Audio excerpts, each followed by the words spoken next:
আর আজকে যা তুলনা করে ৭১-এর সাথে ২৪, তারা কি স্বাধীনতার যুদ্ধ দেখেছে? তারা জানে মুক্তিযোদ্ধারা কী কষ্ট করেছে? আজকে যতই দাবাতে চেষ্টা করুক, আওয়ামী লীগ ভেসে আসে নাই। আওয়ামী লীগ কোনো পরগাছা না, আওয়ামী লীগ কোনো জেনারেলের পকেট থেকে বের হয়নি, বা কোনো পাতা করণি ঘুটে করণি দ্বারা করা হয়নি। আওয়ামী লীগ এদেশের মাটি মানুষের সংগঠন। আর আপনারা দেখেন এই সমন্বয় বৈষম্যহীন বলে আজকে এমন বৈষম্য সৃষ্টি করেছে যে সমন্বয়ক বলেছে যে আমার পকেটে ২,০০০ টাকা নাই, সে এখন কত দামি গাড়ি চড়ে। যার বাবা তাকে পড়ানোর খরচ দিতে পারে না, এখন তার বাপদাদা জমিদার হয়ে গেছে। তা বৈষম্যটা কারা সৃষ্টি করছে? বৈষম্যহীনে নয়, বৈষম্য সৃষ্টি করে আর মানুষ হত্যা করে আওয়ামী লীগকে শেষ করবে। ছাত্রলীগ ব্যান্ড, আওয়ামী লীগের ব্যান্ড করতে হবে। কেন? আওয়ামী লীগ অপরাধটা কী করেছে?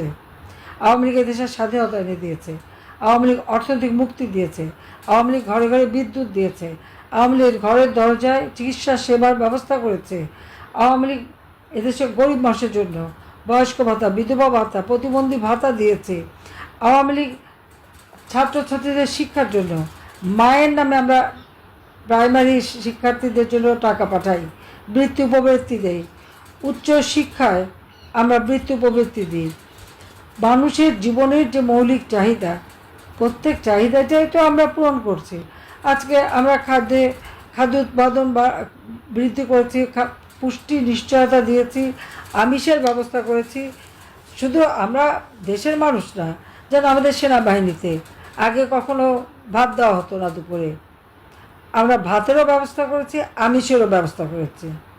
পুলিশ কখনো রেশন মাত্র 20% পেত, আমরা পূর্ণাঙ্গ রেশনের ব্যবস্থা করেছি। অবসরপ্রাপ্ত সেনা যারা, তারা যে একসময় রেশন নিত, আনা নেওয়া যাওয়া খরচ তাদেরই দাবির পরিপ্রেক্ষিতে তাদের টাকা, সেই টাকার অঙ্ক আমি বাড়িয়ে দিচ্ছি। এই জুলাই মাস থেকেই কিন্তু তাদের পেনশনের টাকা আমরা বাড়িয়ে দিয়েছি, রেশনের টাকা বাড়িয়ে দিয়েছি, যাতে জিনিসের দাম বেড়ে গেছে সেই জন্য। তাছাড়া 1 কোটি পরিবারের জন্য মাত্র 30 টাকা কেজিতে চাল এবং স্বল্পমূল্যে ডাল, তেল, চিনি কিনতে পারে। সেইভাবে টিসিবি দ্বারা 1 কোটি পরিবারের জন্য আমরা স্পেশাল পারিবারিক কার্ড করে দিয়েছি, যার মধ্য থেকে মানুষ সস্তায় জিনিস কিনতে পারবে, নিম্নবিত্ত বা ফিক্সড ইনকাম তারা কিনতে পারবে। আজকে সেটা দেওয়া তো বন্ধ করেছে, আবার এখন যেটুকু দিচ্ছে তাও সে 1 কোটি মানুষকে না, সেখান থেকে অনেক মানুষের নাম বাদ দিয়ে, কিন্তু টাকা তুমি বাজেটে ধরে রেখে এসেছি, তো সে টাকা গেল কোথায়, সেটাই প্রশ্ন। এইভাবে মানুষকে তারা শোষণ করছে, খুন করছে। কাজে সব খুনের দায়িত্ব এনুসকে নিতে হবে। মিথ্যা মামলা দিয়ে হয়রানি, আমাদের জেলখানায় আমাদের প্রায় 60-70 হাজার নেতাকর্মীকে কারাগারে নিক্ষেপ করেছে। প্রায় 5 লক্ষ আওয়ামী লীগ নেতাকর্মী, 14 দল সহ মুক্তিযোদ্ধা আসামি, এই সমস্ত মামলা প্রত্যাহার করতে হবে এবং আমরা যেন স্বাধীনভাবে রাজনীতি করতে পারি সেই সুযোগ দিতে হবে। 2024 সালের আন্দোলন এটা কোটা আন্দোলনের নামে, বৈষম্য বিরোধী আন্দোলনের নামে চরমভাবে মানুষকে ধোঁকা দেওয়া হয়েছে। আজকে আপনারা দেখেছেন যে দরগা শরীফ, পীর ওলামা মাশায়েখ তাদেরকে কিন্তু ছাড়ছে, এই দরগা শরীফ ভেঙে দিচ্ছে, বুলডোজার দিয়ে ভেঙে দিচ্ছে। মসজিদ, মন্দির, পেগোডা, গির্জা, কোনো জায়গায় কোনো ধর্মের লোক এদের হাতে শান্তিতে নেই। এই ইউনূস একটা সুদখোর, জনগণের টাকা আত্মসাৎ করে এবং বিদেশিদের দালালি করে বিদেশিদের কাছ থেকে অর্থ নিয়ে এই বাংলাদেশটাকে ধ্বংস করা শুরু করেছে। আপনারা খেয়াল করে দেখবেন যে 15 জুলাই থেকে যে হত্যাযজ্ঞ, খুন, আগুন, বিভিন্নভাবে যে মানুষের ক্ষতি, যারা এই সমস্ত ক্ষতি করেছে, যারা মানুষ হত্যা করেছে, তাদেরকে ইউনূস দায় মুক্তি দিয়েছে। দায় মুক্তি দেওয়ার অর্থ হলো এই যে পুলিশ হত্যা, আওয়ামী লীগ নেতাকর্মী হত্যা, মেট্রো রেলে আগুন, সারা বাংলাদেশে আওয়ামী লীগের প্রত্যেকটা মানুষের ঘর বাড়ি, ব্যবসা প্রতিষ্ঠান, দোকানপাট আগুন দিয়ে জ্বালিয়ে পুড়ে ছারখার করেছে। অথচ এইসব হত্যার কোনো বিচার হবে না, মামলা করা যাবে না, মামলা নেবে না। আবার মুখে বলে না অনলাইনে মামলা করলে হয়, অথচ সবাই জানে যে মামলা করতে গেলে উল্টো আরও মামলা খেতে হয়। এই অত্যাচার নির্যাতন তা চালিয়ে যাচ্ছে। 2009 সাল থেকে 2021 সাল আমরা 2020 সালে জাতির জন্মশতবার্ষিকী 21 সালে স্বাধীনতার সুবর্ণ জয়ন্তী যখন আমরা পালন করি, সুবর্ণ জয়ন্তী যখন পালন করি, তখন বাংলাদেশ উন্নয়নশীল দেশের মর্যাদা পেয়েছে। উন্নয়নশীল দেশের মর্যাদা পেতে হলে জাতিসংঘের স্পেশাল কমিটি আছে, সেই কমিটি যাচাই বাছাই করে এবং সেখান থেকে কোন কোন ক্ষেত্রে দেশ উন্নত হয় সেটার উপরে বিচার করেই তারা কিন্তু এই মর্যাদাটা দেয়। এবং এটা কিন্তু 2 বছর পর পর বা প্রতি বছরই, যখনই আমরা মধ্যম আয়ের দেশে উন্নীত হলাম 2015-তে, তারপর আমরা উন্নয়নশীল দেশের মর্যাদা পেলাম। ধাপে ধাপে দেশকে আমরা উন্নত করলাম এবং এর সুফলটা কিন্তু দেশের জনগণ ভোগ করেছে। বাংলাদেশের অর্থ সামাজিক উন্নয়নটা হয়েছে, আর্থ সামাজিক উন্নয়ন আমরা করতে পেরেছি। কোনো মানুষের খাবারের অভাব ছিল না, প্রত্যেক ঘরে বিদ্যুৎ দিয়েছি, যোগাযোগ ব্যবস্থার উন্নতি করেছি, শিক্ষার পথ সুযোগ করে দিচ্ছি, এখন গ্রাম পর্যায় পর্যন্ত স্কুল, কলেজ, মসজিদ, মাদ্রাসা, এমনকি সব জায়গায় আমরা উন্নতি করেছি। তাছাড়া অন্যান্য ধর্মের যারা, তাদেরও সেই ধর্মীয় শিক্ষা বা ধর্ম পালনের স্বাধীনতা, সেই ব্যবস্থাটা আমরা করে দিয়েছিলাম। একটা অসাম্প্রদায়িক চেতনায় বাংলাদেশ গড়ে উঠেছিল। আজকে যতই দাবাতের চেষ্টা করুক, আওয়ামী লীগ ভেসে আসে নাই। আওয়ামী লীগ কোনো পরগাছা না, আওয়ামী লীগ কোনো জেনারেলের পকেট থেকে বের হয়নি বা কোনো পাতা করণি ঘুটে করণি দেওয়া করা হয়নি। আওয়ামী লীগ এদেশের মাটির মানুষের সংগঠন, মাটির মানুষের অধিকার প্রতিষ্ঠা করার জন্য আওয়ামী লীগের জন্ম। আওয়ামী লীগ স্বাধীনতা এনে দিয়েছে, অর্থনৈতিকভাবে উন্নতি করে দিয়েছে ইনশাল্লাহ। দারিদ্রের হারও আমরা কমিয়েছিলাম, এখন ইউনিভার্সিটি তাও বাড়িয়ে দিয়েছে। এবং এর পিছনে একটা কারণটা জানেন, সে দারিদ্রের হার বাড়াচ্ছে আর মানুষকে নিঃস্ব করে দিচ্ছে কেন? সে যে অল্প ক্ষুদ্র ঋণ দেবে আর মোটা অঙ্কের সুদ খাবে, এই আশায়। আজকে যদি দারিদ্রতা কমে যায়, তা তার সুদের ব্যবসায় ভাটা পড়বে। সেই জন্য আবার এদেশের মানুষকে তারা গরিব করতে চায়। কাজে এই সুদখোর, খুনি, জঙ্গি দেশ ছেড়ে দিয়েছে, জঙ্গিদের উপর নির্ভর করে দেশ চালায়। কাজে খুনি, জঙ্গি, ইনুস, এর হাত থেকে দেশকে রক্ষা করতে হবে, একে ক্ষমতা থেকে সরাতে হবে। কাজে এর জন্য আমাদের সকলকে এক হয়ে মাঠে নামতে হবে। আমি একটা কথা বলি, যে আমাদের ঘর বাড়ি সবই তো শেষ। এমনকি জয় পুতুল, তার বাবার বাড়িটা, ডক্টর অজয়ের বাড়ি, সেটাও প্রথমে আগুন দিয়েছে, সেটাও ভেঙেছে।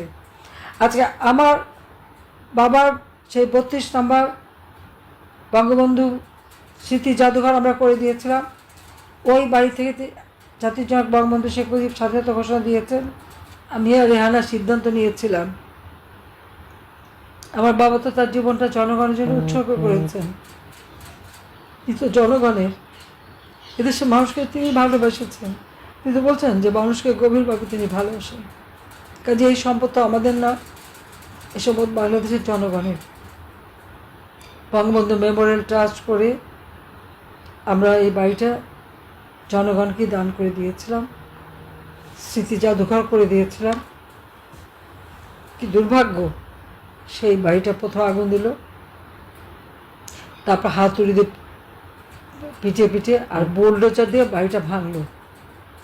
পুলিশ ওখানে দাঁড়িয়ে আছে, সেনাবাহিনী গেল, সেনাবাহিনীকে ভুয়া ভুয়া বলে তারা অপমান করলো। আমি যাই না, এই সেনাবাহিনী সেখানে সদস্য দাঁড়িয়ে থাকলো, তার একটা একটু শব্দ করলো না। যে সশস্ত্র বাহিনী বাংলাদেশের স্বাধীনতা সার্বভৌমত্ব রক্ষা করবে, তাদেরকে যদি এই বাংলাদেশের কোনো নাগরিক এভাবে অপমান করে, ভুয়া আখ্যা দেয়, তার মানে কি আমাদের স্বাধীনতা সার্বভৌমত্ব কার কাছে থাকবে, কীভাবে রক্ষা হবে? আর আমার অবাক লাগে যে যারা এইভাবে সেনাবাহিনীর সদস্যদের এই ভুয়া বলে অপমান করলো, এমনকি সেনাপ্রধানকে চ্যালেঞ্জ করলো, তাদের বিরুদ্ধে কিন্তু কোনো ব্যবস্থাই নেওয়া হলো না। এরকম মেরুদণ্ডহীন হলে দেশের স্বাধীনতা সার্বভৌমত্ব রক্ষা করবে কিভাবে? সেটাই আমার প্রশ্ন। চোখের সামনে কারো বাড়ি ভাঙছে, এই অন্যায় কাজ দেখে দাঁড়িয়ে থাকলে, তাহলে দেশ যখন কোনো আক্রান্ত হবে, তাহলে তখনই কি দাঁড়িয়ে থাকবে? কিভাবে রক্ষা করবে? যারা দেশের একটা সম্পদ রক্ষা করতে পারে না। আজকে একটা মানুষের বাড়ি ঢুকে ডাকাতি হয়, খুন হয়, আবার সে বাড়ি লুট হয়, আবার বাড়ি ভেঙে ফেলা হয়, আগুন দিয়ে পোড়ানো হয়। সেখানে কোনো বাধা নাই, তাদের বিরুদ্ধে কোনো ব্যবস্থা নাই। আইন আছে, আর্মি রুল অ্যাক্ট আছে, আমাদের সংবিধান আছে, আমাদের সিআরপিসি আইন আছে, ফৌজদারি অপরাধ করে সে আইন আছে। একটার পর একটা খুন করে যাচ্ছে, পা বেঁধে ঝুলিয়ে রাখছে। আজকে পুলিশ হত্যার বিচার হবে না, আওয়ামী লীগ নেতাকর্মী হত্যার বিচার হবে না। হ্যাঁ, কয়েকজনকে পেয়েছে, শহীদ হয়েছে বলে ঘোষণা দেওয়া হয়েছে। তার মধ্যে অনেকে তো আবার জীবন্ত হয়ে ফিরেও এসেছে। আমি যাদের হত্যা করেছি তারা কিন্তু ফিরে এসেছে।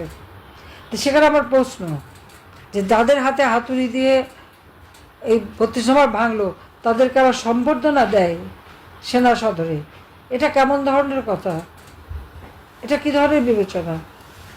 এই আওয়ামী লীগ তো দেশ স্বাধীন করেছে, ওই বাড়িটার থেকেই তো স্বাধীনতার ঘোষণা হয়েছে। আর স্বাধীনতার ঘোষণা হয়েছে বলেই আজকে সে সেনাবাহিনী হোক বা আমাদের পুলিশ বাহিনী হোক অথবা আমাদের সিভিল প্রশাসন হোক, আজকে যারা সচিব, সিনিয়র সচিব অথবা জেনারেল, মেজর জেনারেল বা লেফটেন্যান্ট জেনারেল বা জেনারেল হয়েছেন, বাংলাদেশ স্বাধীন না হলে কি এই জায়গায় কেউ উঠতে পারতো?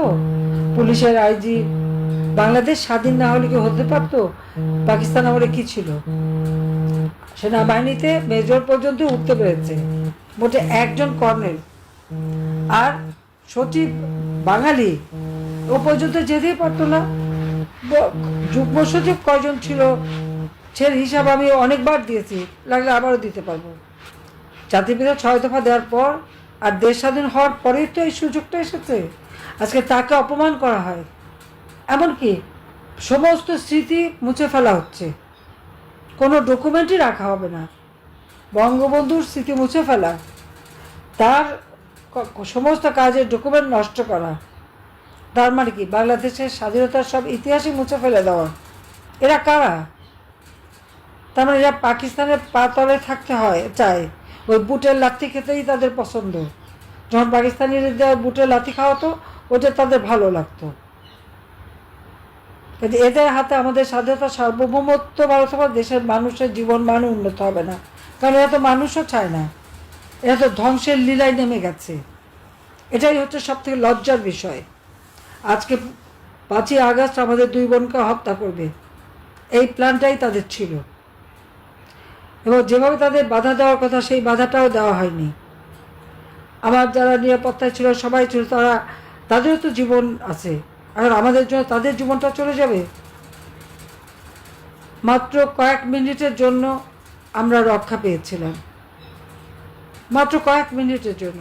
তবে আমি বিশ্বাস করি আল্লাহ যেমন গ্রেনেড হামলা আমাকে বাঁচিয়েছিল, সরাসরি গুলিতে বাঁচিয়েছিল, সেই 76 কেজি ওজনের বোমা থেকে বাঁচিয়েছিল, এবারেও কিন্তু আল্লাহরে ঠিকই আমাকে বাঁচিয়ে এনেছে আমাদের 2 বোনকে।